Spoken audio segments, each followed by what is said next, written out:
todos, bienvenidos a otro video del profe David.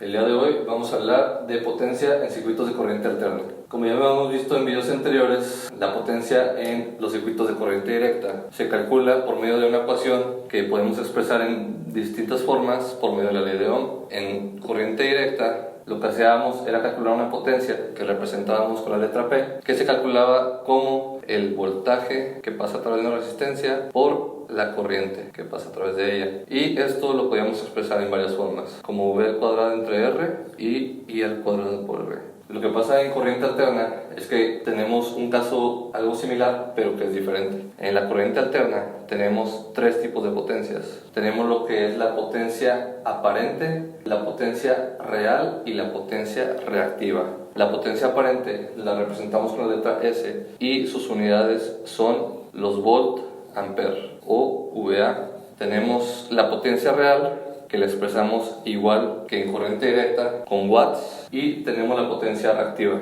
que se representa con volts amperes reactivos. Para entender esto vamos a usar una analogía muy famosa donde tenemos un tarro de cerveza. Tenemos aquí lo que sería la espuma, que llega pues más o menos hasta acá, ¿no? Tenemos lo que es la cerveza, tenemos la parte de la espuma. Todo esto sería la potencia aparente, que sería la total. Tenemos que la parte donde está la cerveza, que es lo que podemos aprovechar, o la potencia útil, por así decirlo, representada en watts. Y tenemos todo esto que es la parte de la espuma, que podemos representarlo como los volts amperes reactivos. A continuación vamos a ver cómo se encuentran relacionados por medio del teorema de Pitágoras. Primero, antes que nada, sabemos que esta es la total. Esta es la que se encuentra relacionada con la potencia entregada a las cargas resistivas, y esta es la que viene relacionada con la potencia o el intercambio de potencia entre cargas inductivas o capacitivas. Esta es una inductancia y este es un capacitor. Para no hacerles el cuento largo, nosotros podemos expresar la relación entre estas tres potencias por medio de un triángulo que le vamos a llamar el triángulo de potencias, donde la potencia total, que es la S, es la hipotenusa. La potencia real va a ser el cateto adyacente a este ángulo, y la potencia reactiva va a ser el cateto opuesto. Aquí vamos a tener un ángulo. Este ángulo es bastante importante porque va a ser la diferencia entre el ángulo del fasor de voltaje y el fasor de corriente, que pues en este caso vamos a representar con las letras griegas beta y alfa. La representación puede variar. Y el coseno de este ángulo, el coseno de teta, lo conocemos como factor de potencia. El factor de potencia es un valor bastante útil que nos permite conocer la calidad de energía o la eficiencia de un sistema energético. Hablaremos más sobre este valor en otros videos, pero por el momento a nosotros nos sirve para hacer varios cálculos. De este triángulo nosotros podemos observar varias relaciones que podemos utilizar para calcular distintas cosas, como por ejemplo que para obtener la potencia aparente en un circuito vamos a usar el teorema de Pitágoras, donde S va a ser igual a P cuadrada más Q cuadrada, donde S va a ser la raíz cuadrada de P cuadrada más Q cuadrada. E igual podemos jugar con estos valores para buscar el que deseemos encontrar. Por ejemplo, si queremos obtener la potencia real, simplemente decimos que la potencia real va a ser igual a la hipotenusa por el coseno de este ángulo, o lo que es lo mismo, va a ser igual a la hipotenusa, que es la potencia aparente, por el factor de potencia. Y de igual forma, si queremos obtener la potencia reactiva, esa va a ser igual a la potencia aparente por el seno de este ángulo. Ahora vamos a ver cómo se relacionan estos valores en un capacitor o una inductancia. Antes de proceder a hacer ejercicios para el cálculo de las potencias, tenemos que ver algo muy importante, que es cómo se comporta la corriente y el voltaje en nuestros dispositivos, tanto inductivos como capacitivos. En una inductancia,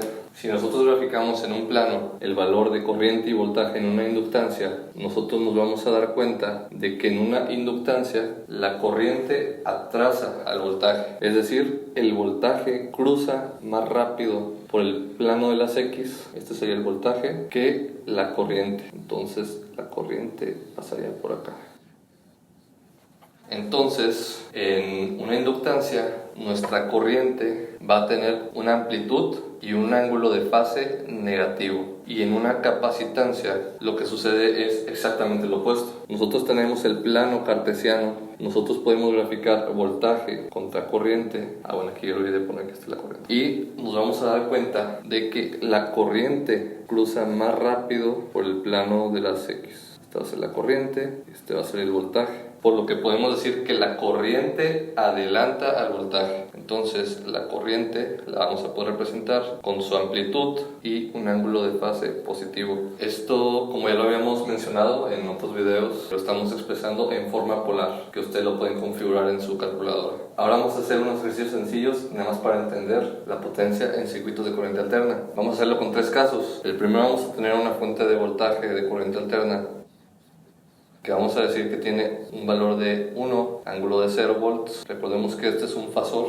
esta es expresión fasorial, que va a estar en serie con una resistencia de 5 ohms, y vamos a tener una inductancia que vamos a representar como una impedancia de J.2 ohms. Si no recuerdan cómo es el cálculo de la impedancia, lo pueden ver en el video anterior del profe David, de todo lo que necesitas saber de circuitos de corriente alterna. Vamos a calcular la corriente. Como ya tenemos 2 impedancias, lo que podemos hacer es sacarlo directo. Vamos a obtener el fasor de corriente, que va a ser el valor del voltaje. Por la ley de Ohm va a ser el voltaje entre impedancia. Como estas dos están en serie, la podemos sumar directo, que va a ser 5 más J 0.2 ohms. Estos son volts. Y lo vamos a obtener el valor expresado en rectangular. Son .1996 o 97 menos J 0.008 amperes. Recordemos que la J es el número imaginario I, que es igual a la raíz de menos 1. Yo lo que generalmente recomiendo es que todo lo dejen expresado en forma polar en su calculadora, porque eso les permite ver el ángulo. Si lo convertimos a forma polar,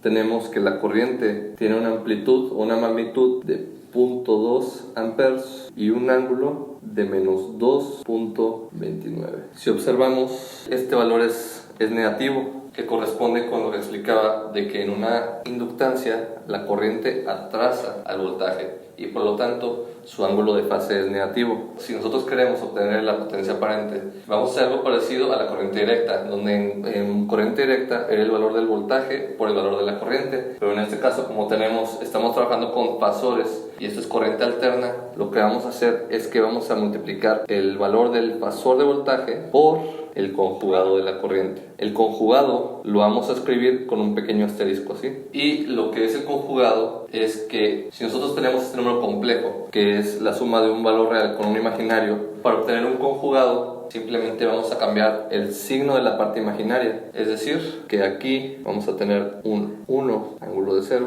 por... Al cambiar el signo de la parte imaginaria, el signo de este ángulo va a cambiar. Entonces, lo único que tenemos que hacer, teniendo ya nuestros fasores en forma polar, es cambiar el signo de este ángulo de aquí. Entonces, 2.29. Tenemos que ser muy cuidadosos con los signos. Entonces, vamos a obtener el valor de la potencia aparente, que nos va a dar 0.2 más J 0.008.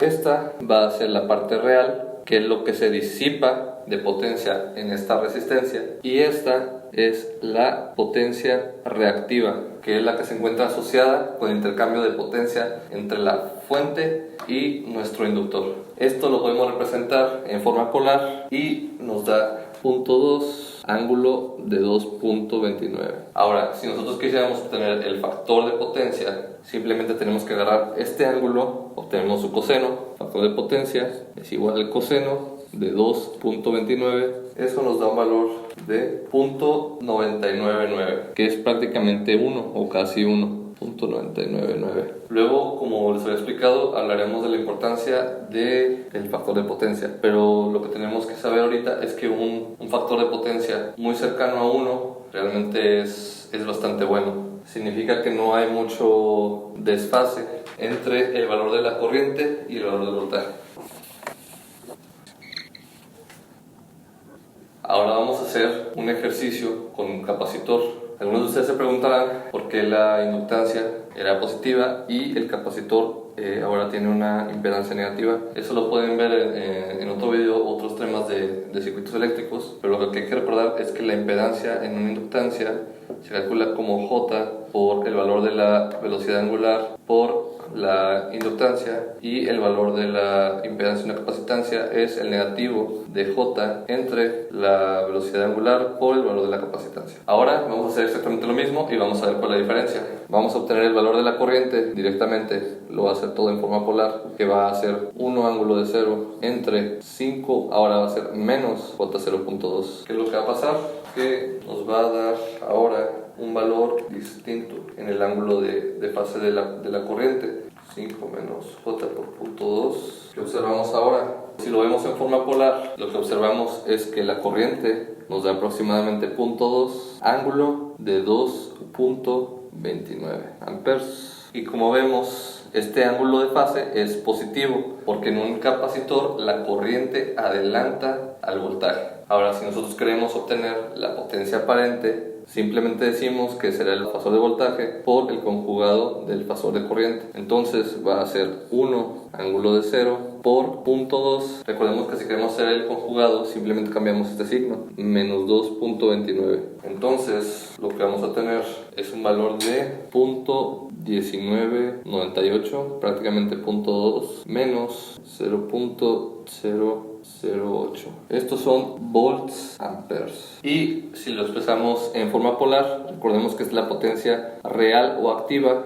Esta es la P, esta es la Q. Perdón, discúlpeme, aquí me faltó la J. Nosotros, si lo expresamos en forma polar, podemos ver que vamos a tener 0.2 ángulo de menos 2.29. Y que si queremos obtener el factor de potencia, nuestro factor de potencia va a ser igual al coseno de este valor de menos 2.29, que nos va a dar igual 0.999, prácticamente 1. Y bueno amigos, esa fue la explicación de la potencia en circuitos de corriente alterna. Como dato adicional, antes de finalizar el video, probablemente ustedes habrán visto que en un transformador viene dimensionado con las letras kVA. Esto es precisamente lo que vimos de las potencias. Obviamente la K es porque eso es un valor muy grande que representamos con miles, y así es como con los ejercicios anteriores es como nosotros calculamos cuál debe ser la capacidad de nuestro transformador en base a la naturaleza de las cargas que nosotros tengamos en nuestra instalación eléctrica. Entonces ese es uno de los usos que se le puede dar a todo lo que vimos en este video. Les agradezco mucho por su atención.